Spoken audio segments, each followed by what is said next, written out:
Hello and welcome back to another video. This is the first video we're doing in 2022, so I'd like to say thank you for all of you that subscribed, liked, etc. in the past year, because we gained hundreds of subscribers in 2021. Let's try and keep it up. Please like this video down below if you enjoy, subscribe to the channel.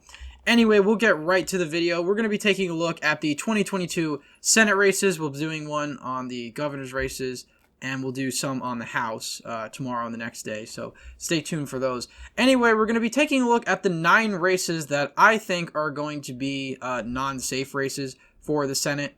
So one of the races I added, I think, since my last video is Florida. I might have made Florida in previous ones, but I didn't start out with it safe. I think Florida is going to be a safe red state going into 2022. Marco Rubio is running for re-election. He's got a decent amount of primary challengers, but I don't really think they're going to go anywhere. He'll probably get 70% of the vote, per se. And in all the polling, he is leading in every single poll against his opponent, Val Demings. Another one, Alan Grayson, he's leading by even larger margins. So he's currently up 9 in the aggregate. Wouldn't be surprised if he ends up taking this seat by 12, probably over 12. And that's why I've deemed it as safe for now. Take a look at the 2020 election. Donald Trump made considerable gains in Miami-Dade, Broward County, even southern Florida as a whole, as well as minority-dense population areas in the state of Florida, like around Orlando and areas like that. But specifically Miami-Dade County, with the large Hispanic Cuban population, 22-point shift to the right. Trump coming within 7 points of actually winning the most populous county in the state. If we look at 2016... while Donald Trump lost Miami-Dade County by 30 points to Hillary Clinton, Marco Rubio only lost the county by 11. So I could easily see a situation in which Marco Rubio is able to carry Miami-Dade County and really just dominate the state of Florida. So I don't think the Senate race is really going to be that competitive. I don't think Marco Rubio has any big challengers, and all the polling seems to indicate that too. We'll start off with the state of Nevada and move our way toward the east. So in Nevada, of course, we have a matchup between Catherine Cortez Masto, the incumbent senator, and Adam Laxalt, the Republican challenger, the presumed Republican challenger. It seems like he has the primary in the bag. He's beating Dean Heller out. Of course, that's hypothetical. Dean Heller's running for governor, and there's no chance, there is a chance that Dean Heller won't even win the Republican nomination for governor. But Adam Laxalt so far is leading in every poll against Catherine Cortez Masto in the general. One thing I will note, though, is that they're all either Republican or Democratic leading polls, so we don't have any objective polls yet where this race is at, but we do have a lot of Republican polls or Republican leading polls that have Adam Laxalt in the advantage, and that's something I've said is likely to happen for a while now. In the 2020 election, Nevada was the only swing state that Hillary Clinton won in 2016 that shifted toward the right. Very, very narrowly, but it did shift to the right in, the population centers. Clark County, the second county, Reno, did get a little, Washoe County, the second most populous county in the state, did go a bit more Democratic, but overall, Las Vegas and some of these counties in the eastern portion of the state got more Republican, and it made the state slightly more Republican.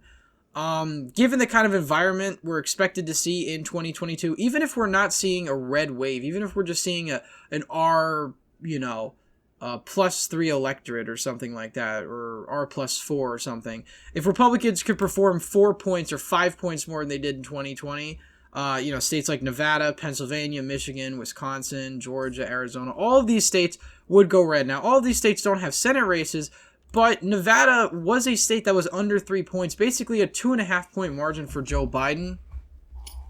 And given the fact that Catherine Cortez Masto is actually relatively unknown for a senator of a state, she does not have as high of name ID as other neighboring state senators, and she also won her last race only by around 3 points, less than 3 points. So really, she's not in a very strong position. The only thing she has going for her is that she's an incumbent.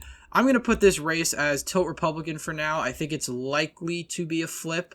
Not by a likely margin, no, I think it's going to be close. But given the way Nevada's been trending since 2008, the state has progressively gotten more Republican. I think Adam Laxalt is probably going to win Washoe County, and he'll probably get Clark County. You know, he might get 45% in Clark County, 46 even, and that'll be enough for him to win the state. And even if he doesn't, if the turnout's higher in rural Nevada, that'll be enough to swing the state. So moving on to the state of Arizona, we have Mark Kelly, who is very different politically than his colleague, his Democratic colleague, Kyrsten Sinema, who is a centrist, moderate Democrat, tends to side with Joe Manchin and sometimes side with Republicans on things. Mark Kelly can't say the same, though. Arizona is a purple state, but if this is going to be a year where Republicans are expected to overperform, at least where they were in 2020, then Arizona is going to be a contentious battleground and even a likely flip. Now, it looks like Mark Brnovich is going to be the Republican nominee for the Senate. The second, Michael McGuire, in the latest poll is not even close, though. Mark Brnovich does have the highest name ID. He's probably going to end up winning the nomination as of now, barring, something major happening. But in all the general election polls, and we don't have any from since September, so I really would take him with a grain of salt, but Mark Kelly is leading in all of them. The Arizona Senate race at the time of these polls wasn't really in people's minds. This is fall or even spring of 2021. But as of right now, I do think that this is going to be a flip. I wouldn't be surprised. I actually think it's more likely that the Arizona governor's race goes blue than the Senate race, given the fact that the Republican field for the governor's race tends to be a little bit to the right of where Arizona is, but that remains to be seen. Obviously, if it's a red year, that'll carry them to victory nonetheless. Colorado, this is a state that I previously had categorized as likely, a margin of 5 or 6 points or higher. Michael Bennet, the current senator, is running again for a third term in the Senate against various Republican challengers. We don't know yet who the Republican nominee is going to be. I don't really know any of these Republicans, but nonetheless, I do think that the Michael Bennet is probably going to end up winning his seat. I'd say by maybe 5 or 6 points. It could be a likely margin. I'm going to put it as a high lean margin for now. Because in a low turnout year for Democrats, we could see something interesting. However, as of right now, there's really no strong challenger, and I don't really think this seat is able to flip. It barely flipped in 2014, and that's when Colorado was much more of a purple state than it is now. Now it's voting a lot more in line, like a state, similar to Oregon or something like that. So it's, really...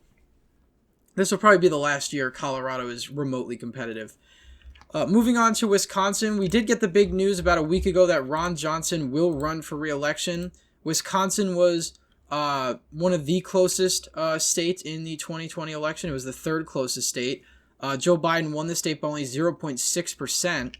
If we look at the last election that Ron Johnson was in 2016, the state of Wisconsin as a whole went to Donald Trump by 0.7%. However, Ron Johnson was able to win the seat by over 3 points. So he overperformed Trump considerably, pretty much in the WOW counties. These are counties where Trump did quite poor for a Republican nominee.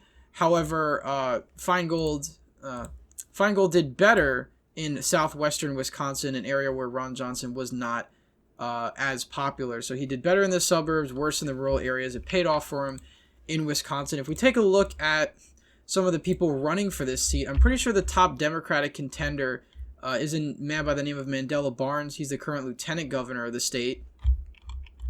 Currently, we don't have a whole lot of polling.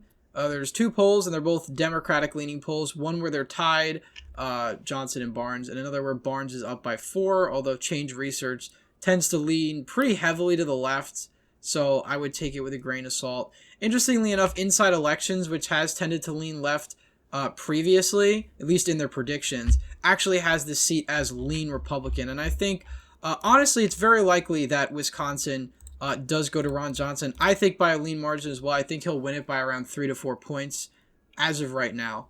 Ohio, we have on the Democratic side, we have Tim Ryan, who is a current rep. His district is a very red district, so he's out either way. So I think he realizes he doesn't have a whole lot to lose politically, and this is kind of his last shot. So he's going to run for Senate on the Republican side. We've got varying predictions. We've got safe R, we've got likely R, we've got lean R. As of right now, I do think Tim Ryan's a pretty strong nominee for the Democrats. The polling really isn't all that, the Republicans are leading in the polling, at least with Josh Mandel.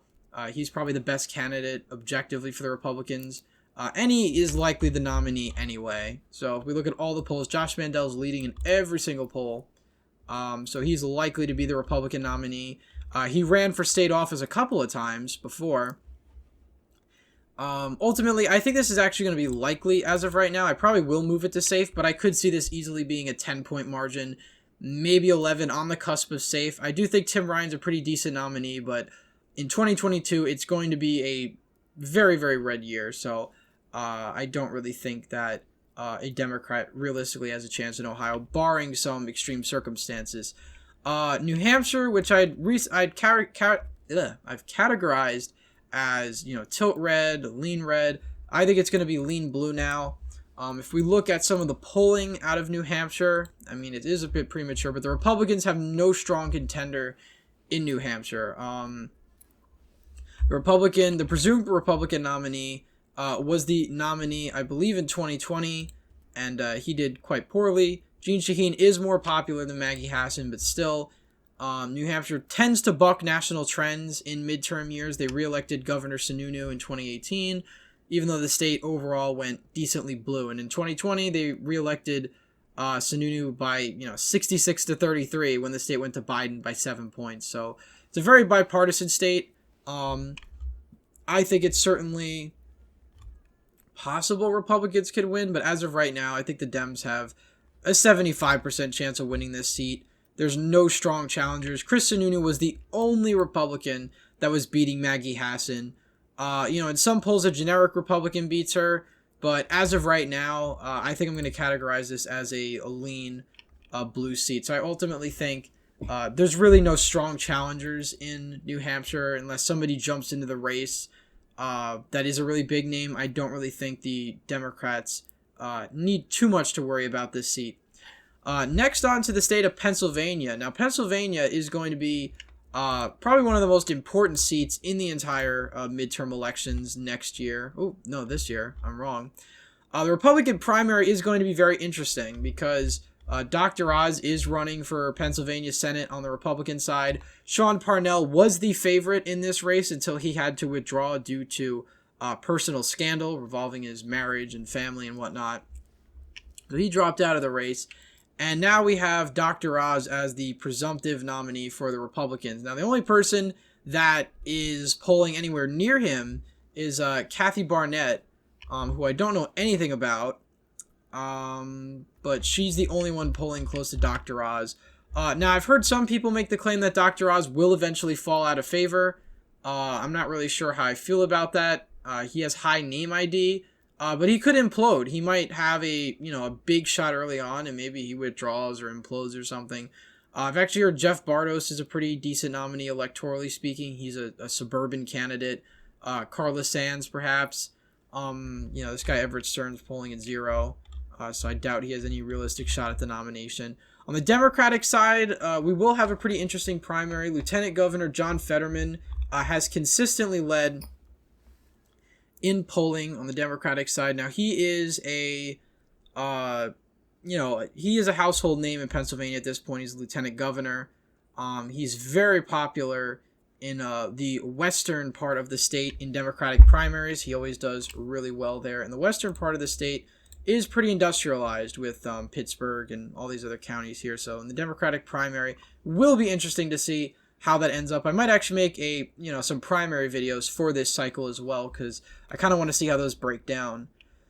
So the Pennsylvania race will be pretty interesting. I think because of the national environment, Republicans are going to have a slight edge, which is why I'm inclined to put this as tilt. But Fetterman is a pretty strong candidate. Connor Lamb, who is really second place for the Democratic primary, he's kind of fighting for air with this other guy, Malcolm Kenyatta, who is an activist out of Philadelphia. He might be he's a state representative out of Philadelphia. He'll probably do very well in Philadelphia. And when it comes to Conor Lamb or John Fetterman in Western PA, I think John Fetterman will win that. So I think John Fetterman is going to be the nominee for Pennsylvania's Senate race. The question is really if he's able to buck national trends and pull it off. It's going to be extremely hard. Pennsylvania it voted to the right of the nation. It voted only 1.2% in favor of Biden. Dr. Oz, it really remains to be seen what his electoral strengths are. But I really do think that, there could be a stronger nominee for the Republicans in the Senate, electorally speaking, that would probably do a better job at ensuring this seat. But for now, I do think it's tilt-R. Just because of the national environment, I don't think Democrats are going to win at this moment. So right now, that gives Republicans projected control of the Senate. We very well could see a 1994 scenario where Republicans take the House and the Senate. Although I don't think it's going to be as much of a red wave as we saw in 94, when a lot of state legislatures that were blue went red. A lot of governorships went red in blue states like Illinois, New York, California. I don't think we're going to see something on that scope, but I do think we're going to see a year where Republicans are considerably advantaged. And even when they win the popular vote by 1 or 2, their base being very spread out tends to win them those key races. Now moving on to North Carolina. North Carolina, I don't think is going to be that competitive in the general. However, I do think we're going to see an interesting primary between Ted Budd and Pat McCrory. Pat McCrory, the former governor who lost to Roy Cooper in 2016, running for re-election, and Ted Budd, who is a representative, a congressman from the state of North Carolina. Now, in the last couple of polls we've seen, Pat McCrory is leading in most of the polls that we've seen lately for the Republican primary, but Ted Budd is coming up strong. He does have Trump's endorsement, but it really remains to be seen how important Trump's endorsement will be in the Republican primaries in 2022. And I actually do want to make a video covering the sort of feud, the tension we've seen between Ron DeSantis and Donald Trump, and really kind of what we've seen in the base with some Republicans kind of having, sort of Trump fatigue, wanting a stronger nominee to go up against Biden or Harris in 2024. And there's a considerable camp, still the majority of Republicans, that think Trump is still the strongest nominee to run in 2024. And we all know he definitely wants to run in 2024. On the Democratic side, we have the Chief Justice of the Supreme Court in North Carolina, who actually lost. She lost her re-election in 2020 to a Republican. So she lost, and now she's running for Senate. As of right now, Republicans are leading in every poll. I expect that to hold. Polls tend to favor Democrats in North Carolina, and generic Republicans against generic Democrat. A lot of these early polls, even though these are our polls, are leading by considerable amounts, especially in this latest one, 46-34. That's a little much. North Carolina did swing to the left in 2020, but it still voted to the right of the nation. It went to Donald Trump by 1.3%. In 2016, he won it by 3.6. So moved to the left about 2 points. But I really think we're going to see it snap back, and it's going to vote to the right of the nation, especially if Republicans win the popular vote by 1. North Carolina voted right of the nation by like 5 points, so you could see a 6-point margin in a state like North Carolina. So I really do think, as of right now, North Carolina is probably going to be likely Republican. I actually do believe the Republican nominee, whether it's McCrory or whether it's Ted Budd, would probably end up winning by around 5 to 6 points, probably 6 points. So I'm going to put that in the likely Republican. And finally, we're going to go down to the state of Georgia. Georgia was really, out of all the states in the 2020 election, Georgia shifted by far the most in one direction, and it shifted to the left. We went from a state that voted for Donald Trump by over 5 points, 5.1%, to a state that's voting for Joe Biden by 0.2. That is a big shift. That is a bigger shift than any other state. Correct me if I'm wrong, but I'm pretty sure that's the biggest shift that any state has taken from 2016 to 2020. Now, I'm not really counting Vermont because Vermont had Bernie Sanders get 6% last time around. So it was really like 56-30 in Vermont. So technically, Vermont probably shifted the most to the left, but I don't really count that. Georgia, interestingly enough, might have been that state that shifted the most to the left. Georgia, Virginia, one of those states. But certainly, it's really the metro area that is driving this massive shift over to the Democratic Party. And it's not just these blue suburban counties. It's the exurban counties. It's even North Georgia counties that are voting 80% for Republicans. Now, this was an incredibly close race. Trump only lost by around 12,000 votes, give or take. It was 11,800, something like that. So in the Senate race, we've got incumbent Senator Raphael Warnock, who won by 2 points. So he won by the largest margin any Democrat has won in the state since the early 2000s. But he really won in a good year for the Democrats. Early 2021 was a really good year for Democrats. Republicans came in right at the end with Virginia and New Jersey getting really close, as well as, races all across the country going in their favor. So we really saw the tide shift, and I really think that's because Biden's approval tanked. Democratic approval tanked. As for the Republican primary, Herschel Walker will be the nominee, barring, him dropping out or something like that. Gary Black, who is the agricultural commissioner, is polling at like 2%, 6% really, same thing. Might as well be. So I think Herschel Walker is probably going to end up winning this primary with around 80% of the vote, perhaps. It could be a little closer, maybe 60-30, but I really doubt it. As for general election polling, really goes back and forth.